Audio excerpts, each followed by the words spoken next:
I was halfway through Iowa when the snow really started coming down. My fingers were white-knuckling the steering wheel, the heater barely keeping up, and Christmas music played softly in the background like some cruel joke.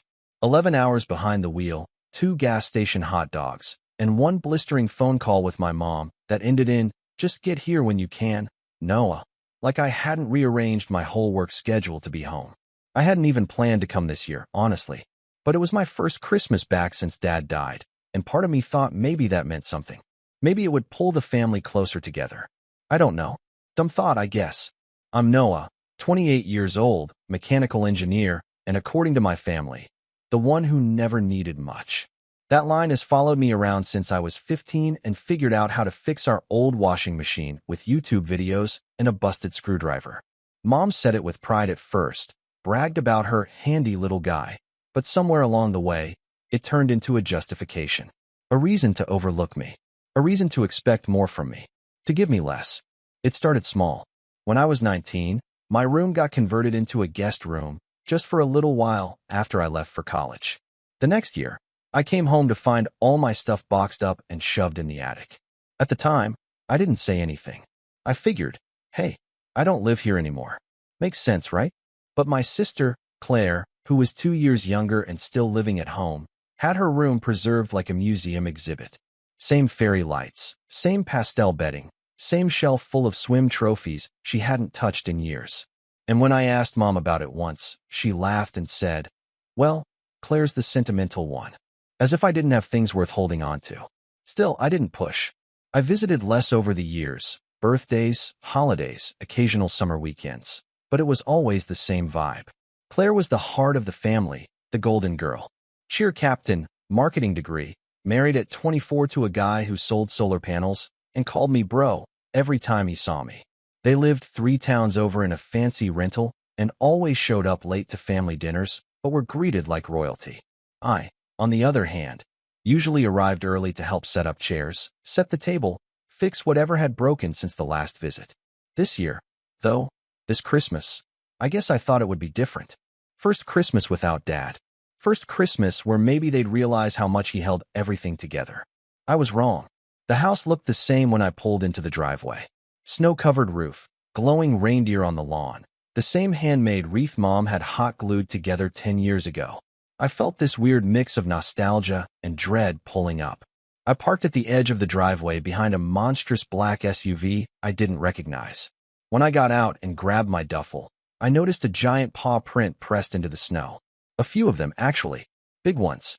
Claire greeted me at the door with a half hug and a distracted, "Hey, Noah," like I was an Amazon delivery.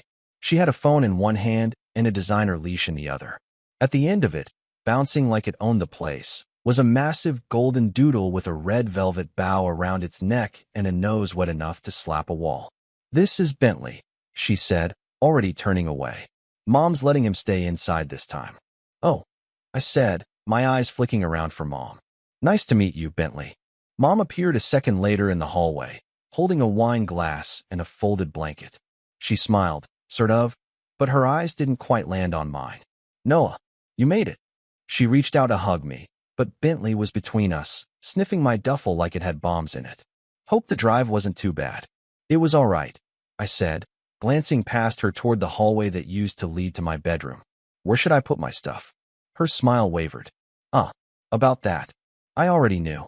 I didn't want to believe it, but I knew. "We've got a full house," she said lightly, as if that solved everything. "Bentley's a bit anxious in new places, so Claire set him up in your old room. He's got his crate and toys in there. It's the only space quiet enough for him to sleep." I blinked. "You gave my room to the dog?" "Just for a few days," she said, lifting the blanket like a magician.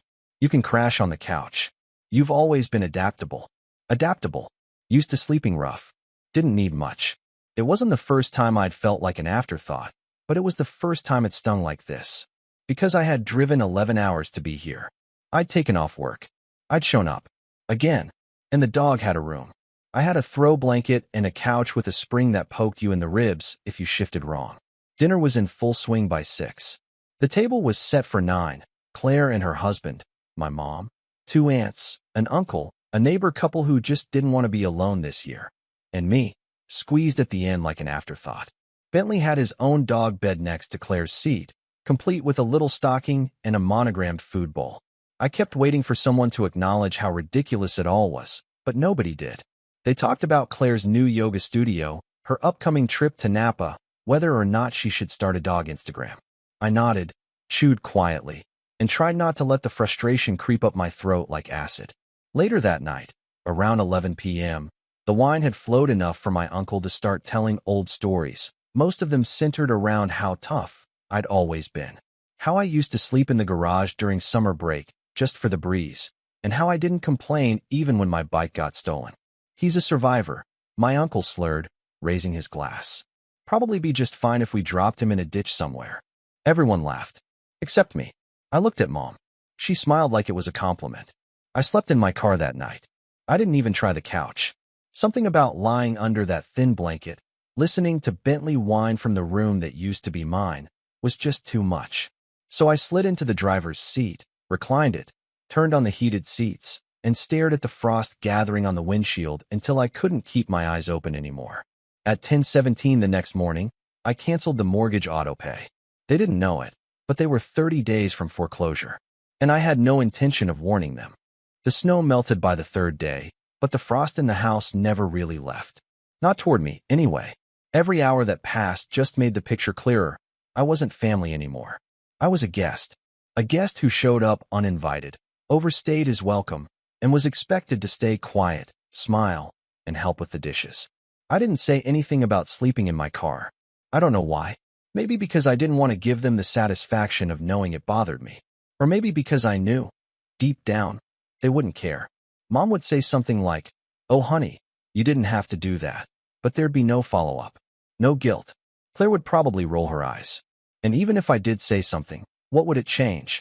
Bentley would still have the room. The couch would still be mine. On the fourth morning, I came inside to find Claire in the kitchen wearing one of my old college hoodies. The same faded navy one with the university logo that used to hang on a hook in my old room. I stared at it for a moment too long, and she noticed. "Oh, this? I found it in one of the attic boxes last year. So comfy, right?" She grinned like she'd borrowed a shirt from a roommate, not taken a piece of my life, and decided it was hers now. "Yeah," I said flatly. "Real comfy." Bentley barked from the hallway. Claire looked down the corridor and sighed. Ugh, his anxiety's acting up again. Mom says she might need to extend his CBD treats prescription. I nodded like that sentence made any sense at all. That day, I helped clear the driveway, fix a dripping faucet in the laundry room, and reprogram the thermostat, which somehow had been set to eco mode and was freezing the upstairs bedrooms. Nobody asked me to do any of it. Nobody thanked me either. It's just what I did. I was useful, not cherished. The breaking point didn't come all at once. It never does. It builds in layers, like snow on a roof, silent and soft until the weight gets too much and the whole thing caves in. It was Christmas Eve when the ceiling cracked. Mom had spent the entire day cooking. Well, directing other people to cook. She walked around the kitchen like a chef on a reality show, barking orders, pouring wine, and complaining that this year just doesn't feel the same without your father. The irony wasn't lost on me. She never once asked me about work, or my apartment, or if I'd been seeing anyone. But she did ask me to run to the store 3 times. Once for brown sugar, once for wine, and once because Claire didn't like the brand of almond milk I'd picked up the first time. By 7 p.m., the table was set again. Candles, cloth napkins. Bentley had a special lamb and rice dog meal in a ceramic bowl with his name on it. Claire had brought him a new toy shaped like a gingerbread man, which he promptly tore apart in the middle of the living room, while everyone clapped and laughed like he'd performed a trick. There was an extra seat at the table this time. I assumed it was for me. It wasn't. Claire's husband had invited one of his coworkers, some guy named Brent, whose Christmas plans fell through. Brent was polite, friendly, even. But it didn't escape my notice that when it came time to plate the food, Mom handed him a dish before she handed me one. That she poured him a glass of wine and said, "You're like family already," while I stood there, mouth dry, still holding the serving spoon I'd used to stir the mashed potatoes. I sat at the far end of the table again, near the thermostat, near the draft. During dinner, Claire brought up Dad's will, just casually, like it was small talk. "Mom, did the lawyer ever finish sorting out the last bits of Dad's estate?" I froze. Mom looked up from her plate, swallowed her wine, and said, "Mostly. Just the house left, really." Claire nodded. "You're still planning to add me to the deed, right?" Silence. I looked up. "What?" I said. Claire blinked at me like I'd interrupted a private conversation. "What do you mean add you to the deed?" I asked louder now.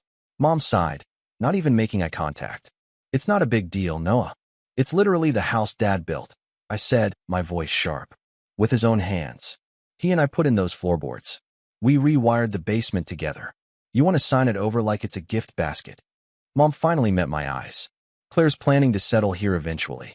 You live out of state. You don't need it." "I don't need it," I repeated, stunned. "You don't even like this town," Claire added, sipping her wine. "You always talked about getting out." "That doesn't mean I wanted to be erased," I said. "This was our home. Our dad's home. You can't just—" "Enough," Mom said, setting her glass down hard. "We're not doing this now. Not at dinner. Not at Christmas." Everyone at the table shifted uncomfortably. Brent cleared his throat and stared at his napkin. Even Bentley stopped chewing his toy for a moment. I pushed my chair back and stood. "Noah," Mom said, her voice firm. But I was already walking out. Outside, the air was bitter and sharp, but it still felt warmer than that room. I sat in my car again that night, staring at the dark house. My house, in some parallel world. I thought about Dad, what he'd say if he were here. He never would have let this happen. He would have laughed off Claire's entitlement, shut down Mom's justifications, handed me a beer, and reminded me I belonged. But he wasn't here, and they were giving away his legacy like it was leftovers. I opened my banking app. The mortgage was still under my name. Technically, the house was still mine. After Dad died, I stepped up to take over the financial responsibility. Mom had pleaded, said she couldn't cover it on her own, and Claire was saving for her future. So I covered the payments. Quietly, automatically, every month, like clockwork. Until now. I hovered over the autopay toggle and turned it off. They had no idea, but they would soon. What they didn't know, what nobody in that house knew, was that the mortgage had come up for renewal earlier this year, and that Mom had never bothered to reapply for a cosign. The bank had reached out to me, just me, and I'd restructured the loan under my name. Entirely. They didn't read the fine print, but I did. Still, I hadn't planned on doing anything with that power. Until that night. Until they looked me in the eye and said I didn't need it, that I didn't belong. The next morning, Christmas morning, I woke up in the car again, with stiff legs and a sore back. I went inside, washed my face in the guest bathroom, and walked into the kitchen. The coffee pot was half full. Claire was eating a cinnamon roll in her pajamas. She looked up, mouth full, and said, "You're up early." I didn't respond. Mom came in next, wearing a robe and slippers. She smiled weakly. "Merry Christmas, honey." I nodded. Nobody asked why I hadn't been inside last night. Nobody offered me a cup of coffee. Nobody even said the words. I went back out to my car, turned on the engine, and sat there as the warmth filled the cabin. And then I started planning. Because if they wanted to pretend I didn't matter, then they were about to learn exactly how much I did. And the clock had already started ticking. 30 days. And then everything would change. When I drove away from the house that Christmas morning, the roads were icy, the air was brittle, and I felt hollow in a way I couldn't quite describe. I didn't say goodbye, didn't hug anyone, didn't fake a smile, or play the part of the grateful son. I just packed my duffel, got in the car, and pulled out of the driveway without looking back. Bentley barked once from the front window. Claire waved absent-mindedly, not even checking if I saw her. The frost on the windshield matched the chill in my chest. I didn't go straight home. I stopped halfway, at some roadside motel with a flickering neon sign and curtains that smelled like old smoke. I lay in bed for hours, staring at the popcorn ceiling, letting the anger ebb and flow like waves. I wasn't just angry at them. I was angry at myself, too. Angry for thinking this year would be different. Angry for hoping they'd finally see me. And most of all, I was angry for how long I played their game. For years, I was the reliable one. The helper. The fixer. The one who never needed help, which somehow translated into the one who didn't deserve any. When Dad passed, I didn't grieve publicly. I handled the logistics, arranged the funeral, met with the lawyer, signed the mortgage papers because Mom said it would be easier. I stepped up while they fell apart, and somehow that made me disposable. I hit rock bottom not with a crash, but a silence. A slow dawning that if I disappeared tomorrow, they wouldn't notice. The next morning, I turned my phone off. I took a few days off work, told my boss I needed time to sort out some personal stuff. He understood. Always did. One of the few people who actually saw me as more than what I could do for them. I stayed in that motel for 3 more nights. Didn't turn on the TV. Didn't scroll through social media. Just sat with my thoughts, scribbled in a notebook, and started to breathe again. And then something shifted. On the 4th morning, I checked my email, not out of habit, but because I remembered something. A project I'd pitched at work a few months ago. An idea for an energy optimization model for commercial HVAC systems. It had gotten good feedback, but was shelved because it was too ambitious. But in my notebook, I'd sketched the outlines again. Sharper this time. Cleaner. Better. So I got in the car, drove home, and dove into the work. My apartment felt different when I walked in, like it belonged to someone else. Someone quiet, someone tired. So I opened the blinds, cleaned the kitchen, rearranged my desk, and sat down with purpose. For the next 6 weeks, I disappeared into spreadsheets, blueprints, and simulation models. I built a prototype, ran tests, hit walls, broke through them. I ate frozen meals, slept odd hours, and lost track of weekends. But I was building something that was mine. And for the first time in a long time, I felt like I was becoming someone I actually respected. Mid-February, I presented the model to my boss again. This time, I didn't pitch it like an idea. I pitched it like a product. A done deal. He blinked at the numbers, the projections, the precision. Asked if I'd worked on this solo. Yeah, I said. Had some time over the holidays. 3 weeks later, it was greenlit for testing. 2 weeks after that, the regional office flew me out to demo it in front of the board. I stood in a glass-walled conference room with a laptop and a laser pointer, walking a dozen men in suits through every step of my system. Every ounce of potential savings and efficiency. And when I finished, the room was quiet. Then someone clapped. And then they all did. They offered me a promotion on the spot. Project lead. 6-figure salary. Remote flexibility. Full autonomy. I said yes. The night after the offer came through, I sat on my balcony with a bottle of decent scotch and thought about Dad. Thought about how proud he would have been. Thought about how he taught me to wire a breaker box when I was 12. Thought about how he used to say, "Let your work speak for you." Mine was shouting. That should have been the end of it. I should have been content to rise quietly, leave the past behind, and build a new life without the people who never truly saw me. And for a while, I tried to do exactly that. But the thing about betrayal is that it doesn't just leave a scar, it leaves a pulse. A quiet thrum beneath the surface. And every time it beats, it reminds you of what was taken. It wasn't just a bedroom, or a seat at the table, or a line on a mortgage. It was my place in the family. And they handed it to a dog. It was late March when I got a call from Claire. I stared at the screen for a long time before answering. "Noah," she said, too cheerful. "Hey, stranger." "Hey," I said cautiously. "Mom said you've been hard to reach," she said. "Everything okay?" I resisted the urge to laugh. "Yeah, just been busy with work." "Well, we were just talking and realized we haven't seen you in a while. Thought maybe we could do a spring dinner or something." "Sure," I said slowly. "When? Maybe second weekend of April? I think Brent's free, and Mom said she might roast something fun. And Bentley misses you." I bit down on the inside of my cheek. "Hard." "Yeah," I said. "I'll think about it." She hesitated. "Also, quick thing. Mom mentioned something about the mortgage. She got a weird notice in the mail. Something about past due. I thought everything was on autopay." "It was," I said simply. I turned it off. Silence. "What?" she said. Not mad. Just confused. "Figured, Mom, or you could handle it now. Since you're planning to be added to the deed and all." Her tone changed. "Noah, are you seriously going to be petty about this?" "I'm not being petty," I said calmly. "I'm being precise. You can't just—" "Look, Claire," I cut in. "You all made it clear where I stood. I just adjusted accordingly." She hung up without saying goodbye. The next day, I got an email from the bank. Mortgage still unpaid. Final notice before legal action. I didn't respond. Then came the text from Mom. "Noah, we need to talk. Please." I ignored it. Then another. "I didn't realize how upset you were. I'm sorry if we made you feel left out."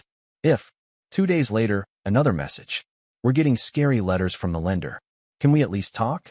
You know I'm not good with this stuff." That was the moment I realized something. They weren't sorry because they hurt me. They were sorry because I stopped cushioning their fall. I didn't reply. I didn't explain. I just let the silence grow. And in that silence, I kept building. I invested part of my new bonus into a side project I'd been sitting on, a retrofitting company that helped update old homes with modern energy systems. A little homage to the work Dad and I used to do together. I hired a few contractors, built a clean website, filed for an LLC. By May, we landed our first client. A warehouse conversion downtown. Paid up front. Smooth process. Glowing review. By June, we had 3 more projects lined up. I stopped checking my phone. Let the guilt texts pile up. Let the foreclosure clock tick down. Because I wasn't their safety net anymore. I wasn't the fixer. I wasn't the couch crasher. I was the guy holding the deed. And in a few more days, they'd realize just how much power I really had. But I wasn't done yet. There was one more piece I needed to play. And when I did, it wouldn't just shake the house. It would split the foundation. And this time, I'd be the one sitting at the head of the table, just long enough to pull the whole thing out from under them. I waited until the foreclosure notice turned red. Red meant they were in default. Not just behind, not just late, default. It meant the clock wasn't just ticking anymore. It was screaming. And the best part? Neither Claire nor Mom had any idea what that truly meant. Because the house, the one they so casually gave to Bentley the dog and Claire's future settling down plans, wasn't in their name. It never had been. It was mine. Fully, legally, quietly mine. They hadn't read the refinance paperwork I asked Mom to sign months after Dad passed. She thought it was just a renewal, another round of me bailing out the household because you're so good with numbers, Noah. But what she signed, what I made sure she initialed on every page, was a complete transfer of mortgage ownership and cosigner release. She had no equity left, no power, no say, and now they were about to feel what it was like to be an afterthought. But I didn't want to just take the house. I wanted them to understand why they were losing it. So I planned something that felt poetic. It started with a phone call. "Hey, Manny," I said when he picked up. "Still got that real estate buddy you mentioned?" Manny, my friend from college, ran a construction crew now. We hadn't talked much since graduation, but he was the kind of guy you could call after a year and still feel like you just hung out last weekend. "Yeah," he said. "Luke, he owes me a favor or 3. What? I need someone discreet. Quick. Someone who knows how to list a property and handle the family complications." He paused. "You selling your folks' house?" "Technically my house." Manny let out a low whistle. "Damn, that kind of story, huh?" "You have no idea," I said. Luke called the next day. Professional, sharp, efficient. He didn't ask a lot of questions, just enough to get the ball rolling. I explained I needed the house listed privately for now. No big signs, no public showings. I'd give him the green light when the time was right. "Let me guess," he said. "You want it staged first. Spruced up before it hits the market." "Exactly," I said. He laughed. "Done this dance before. When do you want to start?" "Next month," I said. "But I'll need some eyes on the house before then." Quietly. "No problem. I've got a guy." While Luke got things moving, I made another call, this time to Ms. Terrence, the probate attorney Dad had trusted for years. She was semi-retired now, but still sharp as a tack. I remembered her because she'd pulled me aside at Dad's funeral, handed me a card, and said, "If they ever try to twist things, call me. Your father was clear about his wishes." Back then, I didn't think much of it. But now I called. We met for coffee in a small office tucked behind a bookstore. I handed her a manila folder filled with every piece of paper I'd been quietly collecting for the past year. Mortgage statements, signed transfers, refinance documents, emails, bank logs, the text from Claire asking to be added to a deed she didn't know she had no claim to. Ms. Terrence flipped through the folder like she was reading a thriller novel. When she looked up, her eyes were sharp behind those round glasses. "Well," she said, tapping the folder, "this is airtight. And they have no idea?" "Not a clue," I said. She leaned back in her chair. "You want my legal opinion or my personal one?" "Both," I said. She smiled. "Legally, you're golden. You can sell it, lease it, bulldoze it, whatever you want. Personally, I say let them squirm. Then crush them with it." I chuckled. "I'm working on it." From there, the setup became a slow orchestration. Claire tried calling a few more times. Left voicemails saying things like, "Can we please be civil about this?" And Mom's really stressed, "Noah." And my personal favorite, "You're not punishing just her. You're punishing all of us." As if I hadn't been punished for years. As if being invisible wasn't a slow punishment of its own. One afternoon, I got a message from Claire's husband, Brandon. A selfie of him standing next to a shovel in the backyard. The caption said, "Fixing the fence your dad never finished. Gotta keep the legacy strong, bro." I stared at it for a full minute. Then I forwarded it to Luke and said, "Let's start the walkthrough sooner, just in case they decide to fix anything else." Meanwhile, I got my side project, the home retrofitting company, officially off the ground. I named it Oak and Iron Systems. Dad would have liked that. We took on 2 new contracts in April, both historical homes, both in need of major rewiring and HVAC overhaul. My lead contractor, Nina, was a wizard with diagnostics. She helped me streamline our offer packages, and together we landed 3 more jobs by May. Money wasn't a problem anymore. Respect wasn't either. But closure? That was trickier, because part of me still wanted to know why. Why Mom so easily dismissed me. Why Claire never once stood up for me. Why, in a family where I gave and gave, I was the one left outside. And I knew I wouldn't get the answer in words. But maybe I could get it in actions. So I sent them an invitation. A formal one, printed on thick paper, gold lettering. Noah invites you to a family legacy celebration. No date, no address, just a line at the bottom, details to follow. Claire called within hours. "Is this a joke?" she snapped. "Nope," I said. "You'll get the next piece soon." "You're not being funny, Noah." "I'm not trying to be." Then came Mom's text. "What is this legacy thing? You're scaring me." I didn't respond, because the next piece was the real kicker. The save the date card. It looked like a wedding announcement. Fancy cursive, white envelope. Inside it said, "You are cordially invited to a walk down memory lane. Address, 304 Lilac Drive. Date, May 14th. Time, 2 p.m. Property walkthrough and farewell tour. Hosted by the sole owner."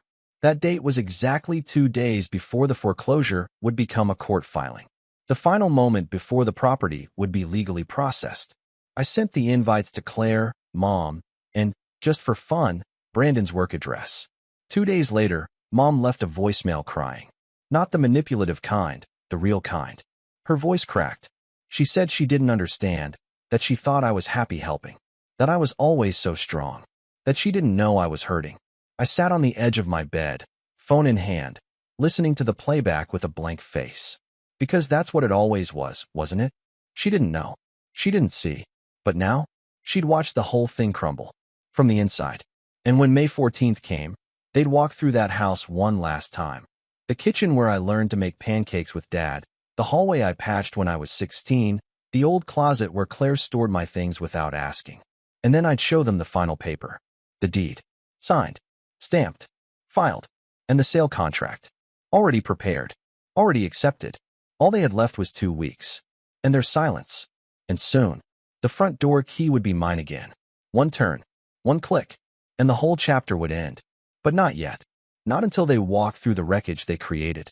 Not until they felt the weight of everything they dismissed. And I was going to enjoy every second of it. May 14th arrived like a quiet storm. The sun was out, the breeze was soft, and everything felt too calm for what was about to happen. I parked a few houses down. Not out of shame, out of design. I wanted them to walk in thinking they still had the upper hand, that this was just some dramatic, awkward family meeting where Noah might yell a little, and then, as always, back down. Fold. Apologize for the tension he didn't create. Fix what wasn't his fault. Not this time. I watched from a distance as Claire's SUV pulled into the driveway. The same one she once called too narrow and outdated for anyone with a real career.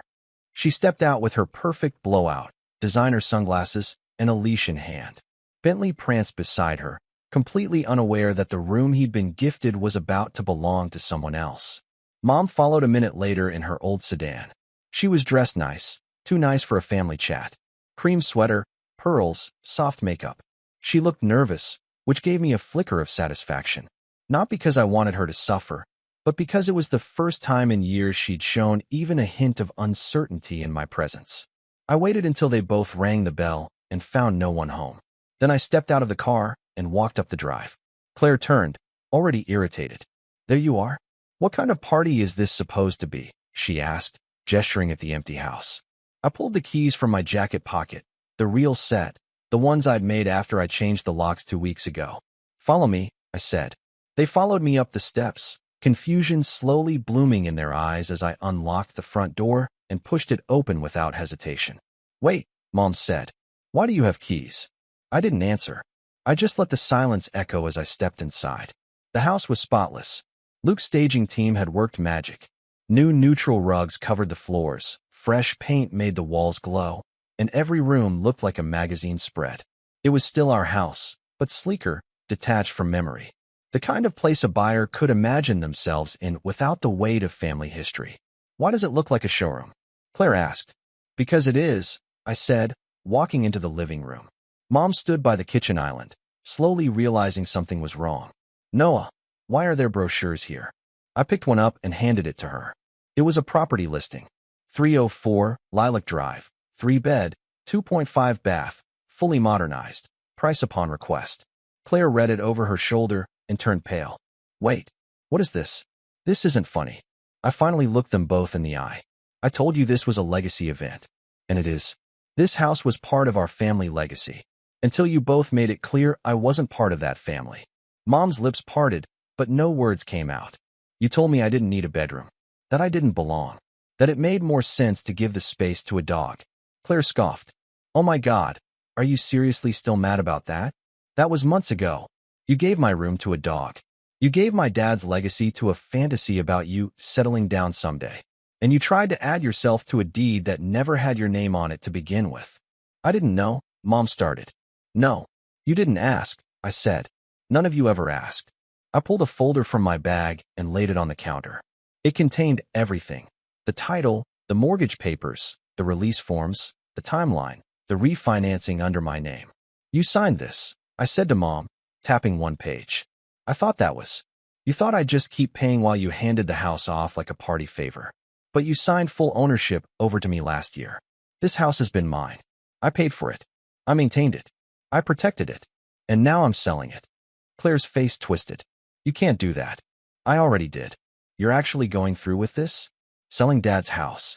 You mean the one you were planning to claim like a souvenir while I slept in my car out front? That house. Bentley barked once, oblivious. Mom stepped forward, trying to soften her voice. Noah, this isn't what your father would have wanted. I took a breath. That line almost got me. Almost. No, I said. Dad would have wanted you to see me. I let that sit. Let it land. Let her process the years of things she didn't notice, didn't appreciate, didn't care to ask about. Then I handed her one last piece of paper, the sale agreement. Signed. Executed. Closing in 12 days. Claire snatched it from her, scanned it, then threw it back on the counter. You're unbelievable. This is revenge, not justice. No, I said calmly. This is consequence. They both stood in silence. No more comebacks. No more gaslighting. Just quiet recognition that this time, I wasn't backing down. I turned and walked them toward the front door.